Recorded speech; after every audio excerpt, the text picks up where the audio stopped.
סשה, בבקשה, please. Thank you. At least you took the picture off. That's it's always awkward when you come up and thank you. Well, firstly, thank you for having me. It's my third trip to your lovely country. I always enjoy coming here and seeing some familiar people. Some people I see in Toronto as well, Alex and Betty and others. So I didn't pick up a lot. I don't know what that is, but is that me? No. You touched something there probably. Yeah, I probably broke it. I'm not good with technology, but I didn't really pick up a lot of what Nir said, but I recognize some of the slides. So I'm not going to repeat anything that Nir talked about. I'm sure he did a great job of explaining. I think what I'm excited about firstly is our panel. I think it's going to be an exciting discussion because Toronto's been a very unique market over the last, as long as I can remember. We started the business 18 years ago, and it's been a very good market since. And a lot of times when I traveled around the world, people that don't know the Toronto market very well, in particular, always say to me, okay, but it must be a bubble, and Toronto's very expensive, and prices can't keep going up. And I think that there's, all of those statements are, to some degree, something we have to think about, right? Prices can't always go perpetually higher, and that hasn't been the case. We've seen, and some of the investors in this room have been part of periods of time in Toronto's history, 2018, 2019, when things legislatively changed. They changed around mortgage regulation, and we saw prices respond.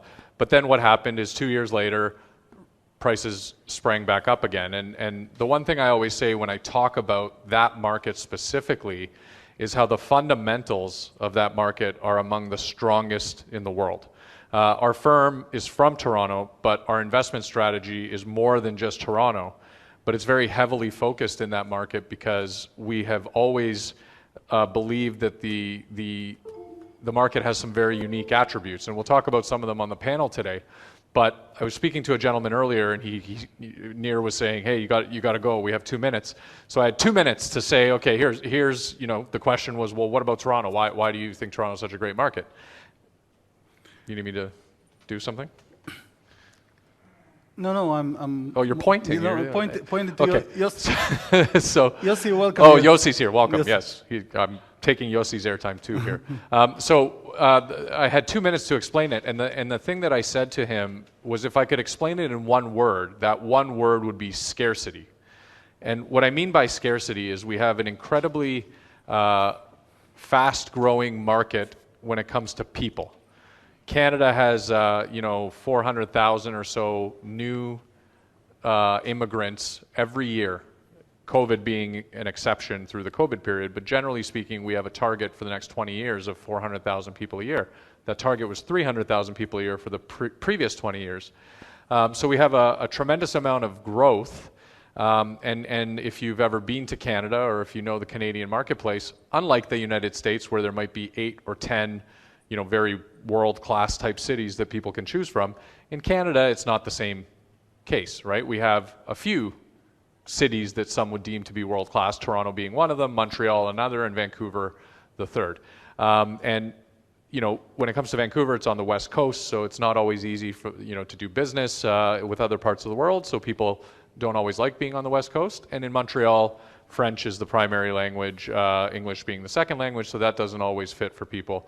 So as a result of that, 40% of that headline number that comes into Canada federally comes to Toronto and surrounding region. So the result of that is you have a population of about 10 million people within an hour and a half radius of the city of Toronto. The country has 33 or 34.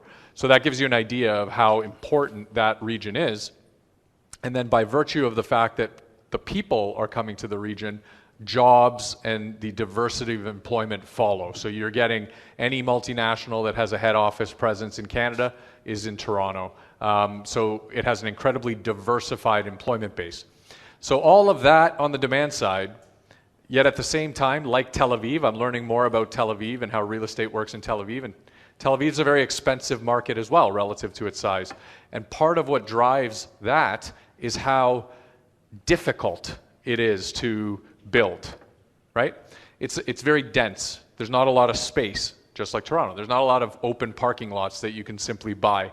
You have to assemble properties. It becomes very time-consuming and challenging. And at the same time, just like in Tel Aviv, the process is very political. It involves a lot of interaction with the community. You know, people aren't always in favor of development, so you have to deal with all of these different challenges. And as a result of that, you have this incredibly robust demand every year for housing, and you're simply unable to get inventory to market quickly enough to be able to satisfy that demand. So that has led to a very specific set of circumstances that's caused us to invest in that market, because you have, you know, a very good fundamental price growth that might be volatile from time to time. You might have a pandemic, you might have legislation that changes, so that'll cause prices to move here and there. But at the same time, over the long term, and housing is a long-term business, a long-term investment, you're going to have very sustainable growth. And that's really what drives us to that market. And oh, perfect, look at that. You put the slide up for me. This is 15 years, I think it goes back to 2005. So 17 years worth of house price index in Toronto. And you can see that, you know, there's periods of time where things increase and decrease. Can I have that pointer? Yes. So if you look at one of the things that makes this market unique. The top one. This one? Yes. I broke it already. See, like this is what I do to technology. Okay. So I want to draw people's attention to 2007, 2008. Okay. So one of the things that makes Canada different than markets in the U.S., and we also operate in the U.S. markets. We do something different than what we do in Toronto. But one of the things that makes us very different is how stable the banking system is. And we have a very different banking system than the United States does. And again, I learned it's very much like Tel Aviv. There's 5 major banks. There will never be a 6th. It's very regulated by the government. They're very conservative in their lending practices. And as a result of that, we didn't see much volatility at all when the rest of the world, including and in particular the United States, had a tremendous amount of volatility. And then since then, you can almost predict exactly what happened when things happened. So here, the market was getting a little bit too hot, according to the politicians. It was an election year, right? So anytime there's an election year, you know, housing is something very important to all people. Affordability is something very important to all people. So what happened was the government changed, and one of the first things they did was they introduced some legislation designed to cool the housing market. So it was an artificial factor. It wasn't the market, it wasn't immigration stopped. So in my world, the way we think about things, nothing changed in the fundamentals of the market. It was simply an exogenous factor like legislation that changed. So that's going to cause some temporary volatility. But again, if the fundamentals are intact, you're going to start seeing that again change. So here, we experienced a bit of a dip. So some of the investors that are in this room that made investments in, in the years of 2018, 2019, you would have seen some of the prices drop. And of course, when we report very transparently, and we tell everybody this is the price of housing if we were to sell it today. But we also remind people, and I think that's what Nir was talking about, is it's a point in time. It's a point in time. And again, believing in the fundamentals of the market, we should see it respond. So what you've seen since is, again, prices continue to increase, and that's something that we don't see changing very readily in places like Toronto. And when I say Toronto, I'm referring to Toronto and its surrounding area, because there's very little ability to build homes in Toronto. Most of it is high-rise. Outside of Toronto is where you're building these master plan communities and things like that. So, you know, the last thing I'll say is on the development slide. Do you know how to get me there? On market? You know, no. You know the one that has the 3 quadrants? I keep calling them quadrants, even though that means 4. There's 3 sections, even though I default to calling them the quadrants. But you saw the slide that he was talking about. So one of them was entitlement, the other was development, and the other one was construction. And the thing that I always talk about is we like to buy things earlier in the continuum rather than later.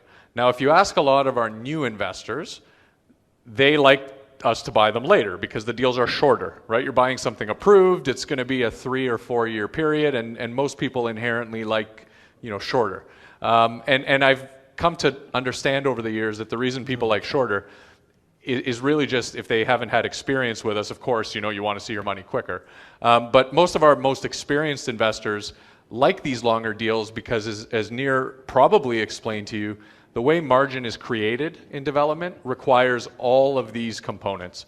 When I'm buying something approved, fully entitled, I'm paying a premium amount of money for that, and all I have left over is that margin on construction. And sometimes costs increase and you can run some compression on that margin. These deals are okay and they're good for certain parts of your portfolio, but then it's also important to get exposure to the other pieces. And that's something that we do quite regularly and something that we have become quite good at. So if you look at the end of the day, whether it's the first quadrant, the first section, the second or the third, I think the key here, and Nir probably spoke about it, I think you did, was trying to build a diversified portfolio. And I had a conversation with a gentleman who was in our Kleinberg deal, and the Kleinberg deal returned 6% annually, right? It wasn't one of our best, it was one of our worst. Now, that was the only investment he made, and that's okay, like we have to earn his trust back, but at the end of the day, that can happen when you're in one investment. So we always tell people, look, it's not about the money, it's not about how much you put in, it's about spreading it out across a number of projects because that diversity gives you the best opportunity to achieve portfolio returns that we're all happy about. Anyway, that's enough for me. You guys want to hear the panel, you want to hear Tony. Tony is a partner of ours. I think Nir introduced him. He's the head of real estate for the Bank of Montreal, which is one of Canada's large banks. Tony's a partner in some of our projects, and he also sees the market, very widely because Bank of Montreal, while being one of the large banks, is also the #1 bank in real estate in the country. So we're very lucky to have him. It was his first trip to Israel this time, so we got to show him the sights. And yeah, I guess you can come up, and Yossi's here too, right? Not yet. Not yet? Oh, okay. Well, it's near a show. I'm just going to, it's enough for me.